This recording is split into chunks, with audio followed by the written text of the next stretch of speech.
Assalamualaikum warahmatullahi wabarakatuh. Selamat datang di NH Galeri Literasi. Kali ini saya akan menceritakan tentang kisah hidup Ibnu Rushd. Ibnu Rushd adalah seorang anak hakim dari Cordova. Ia bernama lengkap Abu Walid Muhammad Ibnu Ahmad. Lahir di Cordova pada tahun 1126 Masehi. Dia dikenal sebagai seorang ahli filsafat yang paling menonjol dalam sejarah Islam. Pengaruh pemikiran dan gagasannya tidak sekedar berkembang luas di dunia Islam, tetapi juga di Eropa.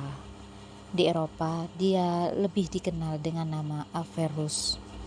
Atas saran ayahnya, Ibnu Rushd disuruh berguru kepada Ibnu Zur, seorang ahli kedokteran di Spanyol, yang kemudian menjadi sahabat karibnya. Dengan penguasaan ilmu pengetahuan yang dimiliki, Ibnu Rushd akhirnya dilantik sebagai hakim di Sevilla pada tahun 1169 Masehi. 2 tahun kemudian ia juga dilantik menjadi hakim di Cordova. Karir Ibnu Rushd kian membaik.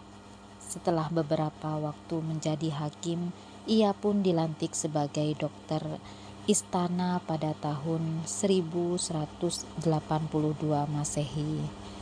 Karena kedudukan yang istimewa di istana, banyak orang yang merasa dengki terhadap Ibnu Rushd, hingga muncullah tekanan dari pihak tertentu yang menganggapnya sebagai mulhid. Ia pun dibuang ke daerah Aleissano. Setelah selesai menjalani masa pembuangan, ia pulang kembali di Cordova. Apa yang terjadi? Kehadirannya di kota itu tidak saja ditolak, ia pun disisihkan oleh masyarakat, serta menerima berbagai penghinaan dan ejekan. Jelas sudah bahwa berita buruk tentang Ibnu Rushd hanyalah fitnah belaka.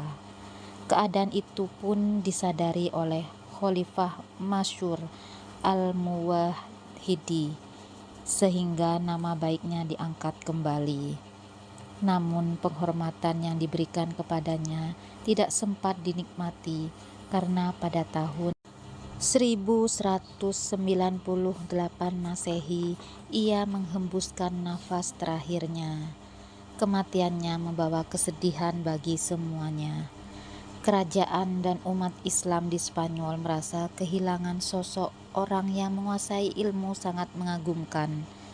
Kematiannya tidaklah meninggalkan harta benda, tetapi ilmu dan tulisan dalam berbagai bidang, seperti filsafat, kedokteran, ilmu kalam, falak, fikih, musik, perbintangan, dan tata bahasa. Karya besar yang pernah dibuat oleh Ibnu Rushd, salah satunya buku berjudul Kulliyah fit Tibb.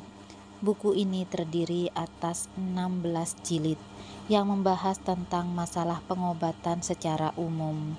Karya-karya yang lain misalnya Mabadil Falsafah, pengantar ilmu filsafat, Tafsir Urjuza yang membicarakan tentang tauhid, Taslul, buku mengenai ilmu kalam, Kasyful Adillah yang mengungkap persoalan falsafah dan agama, Tahafatul Tahafut, ulasannya terhadap buku Imam Al-Ghazali yang berjudul Tahafatul Falaisafah, dan Muwafaqatil Hikmah wal Syar'iyah yang menyentuh persamaan antara falsafah dengan agama. Dari karya tulis yang dihasilkan tersebut menunjukkan tingginya penguasaan Ibnu Rushd dalam berbagai bidang dan cabang ilmu. Oleh karena itu, karya tulisnya banyak diterjemahkan ke dalam bahasa lain. Buku Kulliyah fit Tibb telah diterjemahkan ke dalam bahasa Latin pada tahun 1255 oleh Bonaccosa, seorang Yahudi dari Padua. Selanjutnya, buku itu diterjemahkan pula ke dalam bahasa Inggris dengan judul General Rules of Medicine. Hasil pemikiran yang termuat dalam tulisannya, terutama dalam bidang filsafat, telah memengaruhi para filsuf Barat. Dua orang ahli filsafat Eropa, yaitu Voltaire dan Rousseau, dianggap tidak sekedar terpengaruh oleh pemikiran filsafat Ibn Rushd, bahkan mereka memperoleh ilham dari membaca karyanya.